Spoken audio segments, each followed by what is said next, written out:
युवराज बुध हुए वक्री।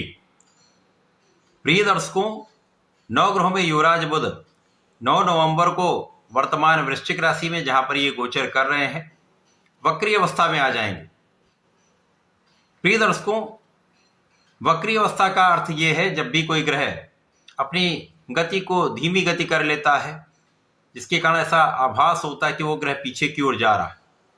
अथवा इसको इस तरह भी समझ सकते हैं कि जब कोई ग्रह एक राशि पीछे की ओर गमन करना आरंभ कर देता है तो उसको वक्री अवस्था कहते हैं।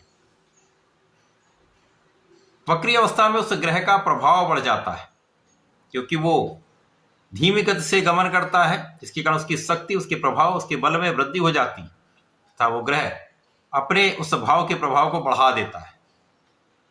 यदि किसी जातक की कुंडली में एक अच्छे भाव में वक्री ग्रह है और वो कारक है तो निश्चित रूप से महालाभ की प्राप्ति कराता है। बुध वक्री होकर तुला राशि की ओर गमन करना आरंभ करेंगे। तुला राशि इनके मित्र शुक्राचार्य की राशि है और 23 नवंबर को ये राशि परिवर्तन करके तुला राशि में प्रवेश करके गोचर करना आरंभ कर देंगे और शुक्राचार्य के साथ इनका महायोग बनेगा। वक्री बुध के इस गोचर काल में पहले सूर्य के साथ इनका संयोजन बनेगा, उसके पश्चात शुक्र का साथ मिलेगा, जो निश्चित रूप से समस्त राशि के जातकों को कुछ विशेष प्रभाव देने वाला होगा, कुछ बड़े लाभ भी दे सकता है। अथवा कहीं पर कोई समस्या है तो उसका क्या निवारण है ये भी मैं बताने वाला हूं। प्रिय दर्शकों, आज मैं कर्क राशि के लिए वक्री बुध के प्रभाव को लेकर आपके सम्मुख उपस्थित हूं।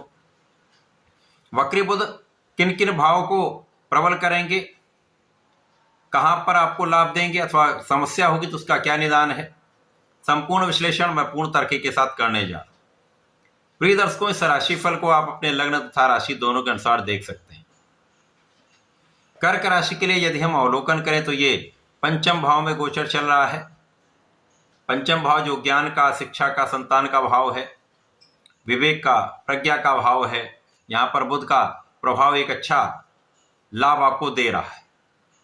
अब जब ये वक्री होकर चतुर्थ भाव की ओर जाएंगे, जो अत्यंत प्रबल भाव है, केंद्र का भाव है और इनके मित्र की राशि का स्थान है, तो यहां पर इनका बल पहले से अधिक कहीं बढ़ जाएगा। तो बुध इस समय में कर्क राशि के जातकों को अच्छा ज्ञान देने वाले हैं।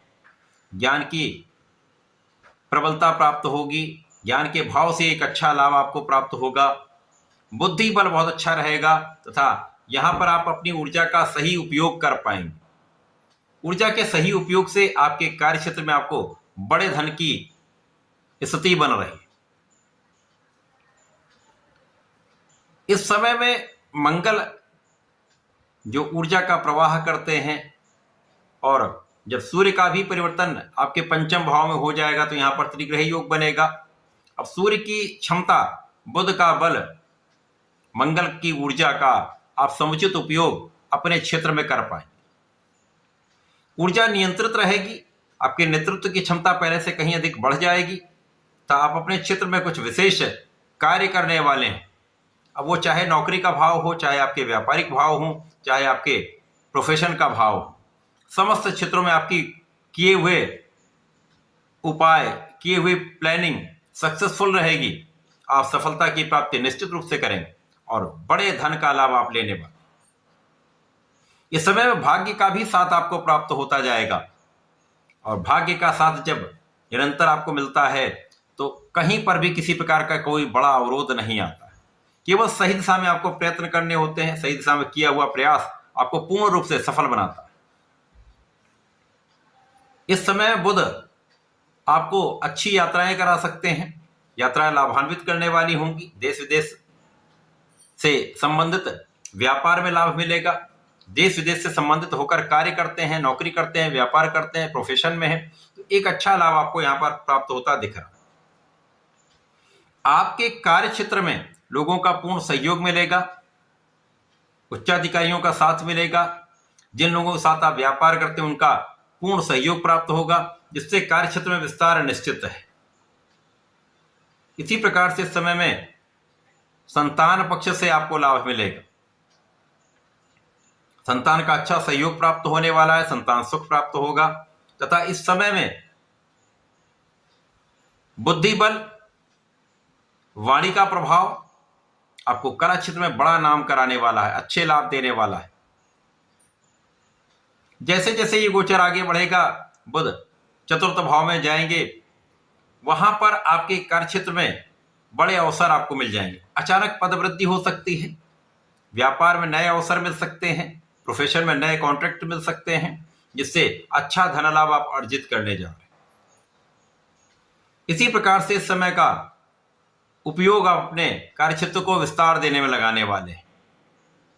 जो लोग राजनीति से संबंधित हैं, तो आपका किया हुआ प्रयत्न आपको बहुत आगे बढ़ाने वाला है, अच्छे पद की प्राप्ति करा सकता है, कार्य क्षेत्र का विस्तार तथा अधिकार क्षेत्र में वृद्धि करने वाला है। इस समय आपके सुख संसाधन बढ़ेंगे। निश्चित रूप से कर्क राशि के जातकों के लिए एक अच्छा समय आ रहा है। भूमि भवन वाहन का आपको सुख भी प्राप्त होगा, माता के सुखों में वृद्धि होगी तथा यहां पर बुध का जो प्रभाव है वो आपके परिश्रम को पहले से कई गुना बढ़ाने वाला है। अब यहां पर आपका ज्ञान बहुत अच्छा है, आप बहुत सकारात्मक हैं, आप में ऊर्जा बहुत अच्छी है, भाग्य का साथ भी मिल रहा है। तो यदि आप सही दिशा में परिश्रम कर लेते हैं तो कोई शक्ति आपको बाधित नहीं कर सकती, संपूर्ण रूप से आप सफल रहने वाले। इस समय में आप न्यायोचित भी रहेंगे, इस समय में आप धार्मिक भी रहेंगे, इस समय आपका ज्ञान का भाव आपको सही रास्ते पर रखेगा, जो आपके जीवन में आपको बहुत आगे बढ़ाने वाला है। तो वक्री बुध का प्रभाव कर्क राशि के जातकों के लिए कुछ विशेष लाभ देने वाला है, अच्छे अवसर की प्राप्ति कराने वाला है। इस समय में आपको नियमित रूप से भगवान भोलेनाथ की आराधना करनी चाहिए, नित्य नमः शिवाय का जप करना चाहिए तथा प्रतिदिन भगवान शंकर मोचन के ओम महामहन्मताय का 27 बार जप करें तो निश्चित रूप से कुछ विशिष्ट लाभ आपको प्राप्त होने वाले हैं। इस समय का संपूर्ण उपयोग करके आप लाभ ले पाएंगे। तो ऐसा करके इसका लाभ लें। धन्यवाद, नमस्कार।